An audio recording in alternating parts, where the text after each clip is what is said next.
दिलीप कुमार ने सोगवारान में अहलिया सायरा बानो को छोड़ा है। अदाकार जोड़े की कोई औलाद नहीं। दिलीप कुमार ने अपनी सवाने उम्री में इंकशाफ किया था कि सायरा बानो साल 1972 में पहली बार हामला हुई। हमल के 8वें माह में सायरा बानो को ब्लड प्रेशर का मसला हो गया था। इस दौरान जीन को बचाने की सर्जरी करना मुमकिन नहीं था, इसलिए बच्चा दम घुटने से फौत हो गया। किताब में दिलीप कुमार का कहना था कि इस वाक़े के बाद सायरा कभी हामला नहीं हो सकती थी। 2012 में इंटरव्यू देते हुए दिलीप कुमार ने कहा था कि हमें बे औलाद होने पर कोई अफसोस नहीं है। अगर हमारे अपने बच्चे होते तो ये बहुत अच्छा होता। हमें कोई अफसोस नहीं है।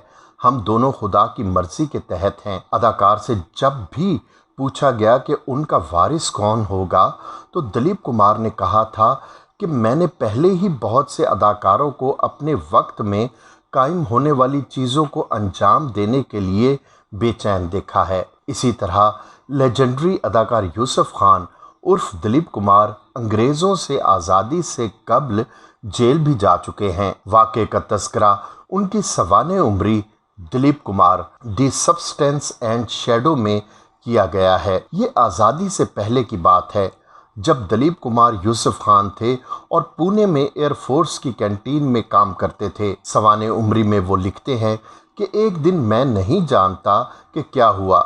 मैंने एक तकरीर में हिंदुस्तानी अवाम की तारीफ़ करते हुए कहा कि हिंदुस्तान के अवाम अदम तशद्दुद के पैरोकार और इंतहाई मेहनती हैं। मेरी बातें सुनकर वहाँ मौजूद दीगर हिंदुस्तानियों ने तालियां बजाना शुरू कर दी। मैं खुशी मना रहा था कि अचानक कुछ बरतानवी फौजी हथकड़ियाँ लेकर आए और मुझे हथकड़ी लगा दी, क्योंकि मेरे ख्यालात उन्हें अंग्रेज़ मुखालिफ लगे थे। बॉलीवुड के मारूफ अदाकार दिलीप कुमार वज़ीर आज़म इमरान खान के क्रिकेट कैरियर और खैराती कामों के मोतरफ रहे। दिलीप कुमार ने एक मौके पर वज़ीर आज़म इमरान खान के क्रिकेट कैरियर और खैराती कामों का जिक्र किया और मज़ीद कामयाबियों की दुआ भी की। एक तकरीब से खिताब करते हुए दिलीप कुमार का कहना था कि खुश नसीब थी वो माँ जिसकी कोख से इस कदर हसीन शुजात वाला बच्चा पैदा हुआ, जिसके इतने बुलंद इरादे हैं। इमरान खान ने अपनी वालिदा के कैंसर जैसे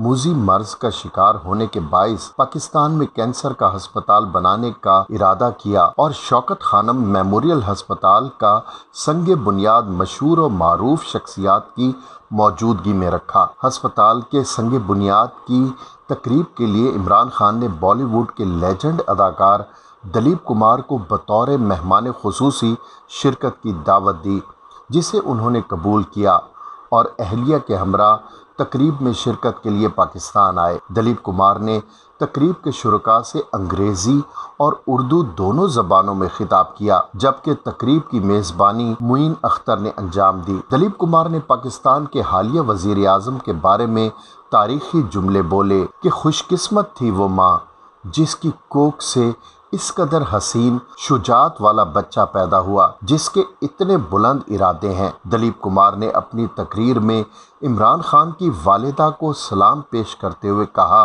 कि मैं सलाम पेश करता हूँ इमरान खान की वालिदा शौकत खानम को कि जिन्होंने इस कदर गैरतमंद और बहादुर बेटा कौम को दिया। बॉलीवुड फिल्म नगरी पर तवील अरसे तक राज करने वाले लेजेंडरी अदाकार यूसुफ खान अलमारूफ दिलीप कुमार 11 दिसंबर 1922 को पाकिस्तान, उस वक्त के ब्रिटिश इंडिया के शहर पेशावर के मोहल्ला खुदादाद में पैदा हुए थे। दिलीप कुमार अपने वालिदैन के 12 बच्चों में से चौथे नंबर पर थे। दिलीप कुमार के वालिदैन ने उनका नाम यूसुफ खान रखा था, जिसे उन्होंने फिल्मी दुनिया में कदम रखने के बाद तब्दील करके अपना नाम दिलीप कुमार रख लिया था। अप्रैल 1953 में दिलीप कुमार ने बरतानवी नशरियाती इदारे को अपने एक खुसूसी इंटरव्यू में फिल्मी सफ़र की इब्तिदा के बारे में बताया कि वो एक फल फरोश के घर पैदा हुए और बम्बई आर्मी कैंटीन में मैनेजर की हैसियत से अपने कैरियर का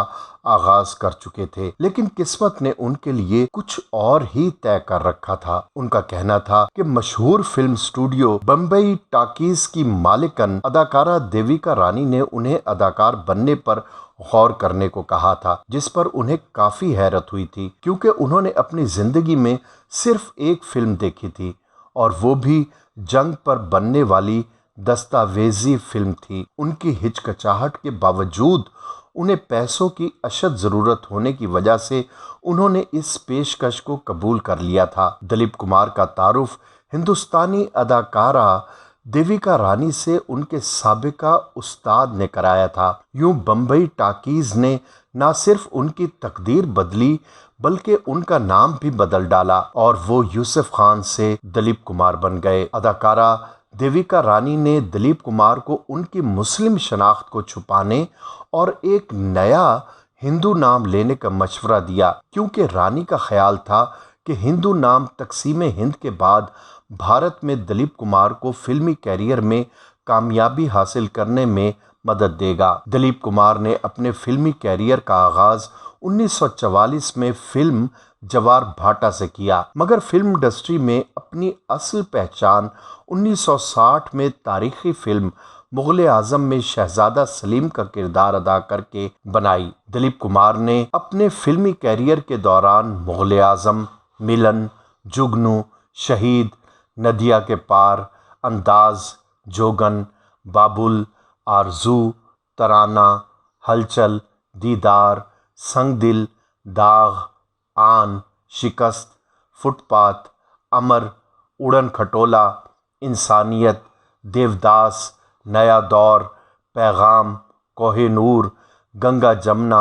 शक्ति समेत कई लाजवाल फिल्मों में उम्दा अदाकारी के जौहर दिखाए। उनकी खिदमात के पेश नज़र हुकूमत हिंदुस्तान की तरफ से उन्हें पद्मा भूषण अवार्ड, दादा साहब फाल्के समेत कई एजाज़ात दिए गए, जबकि 1998 को उन्हें पाकिस्तान के सबसे बड़े सिविलियन एजाज़ निशान पाकिस्तान से भी नवाजा गया। वाज़े रहे कि बॉलीवुड फिल्म नगरी में तवील अरसे तक राज करने वाले लेजेंडरी अदाकार यूसुफ खान अलमारूफ दिलीप कुमार 98 साल की उम्र में आज सुबह इंतकाल कर गए हैं। दिलीप कुमार के इंतकाल की खबर उनके तस्दीक शुदा ट्विटर अकाउंट पर उनके तर्जुमान फैसल फारूकी की जानिब से जारी की गई थी।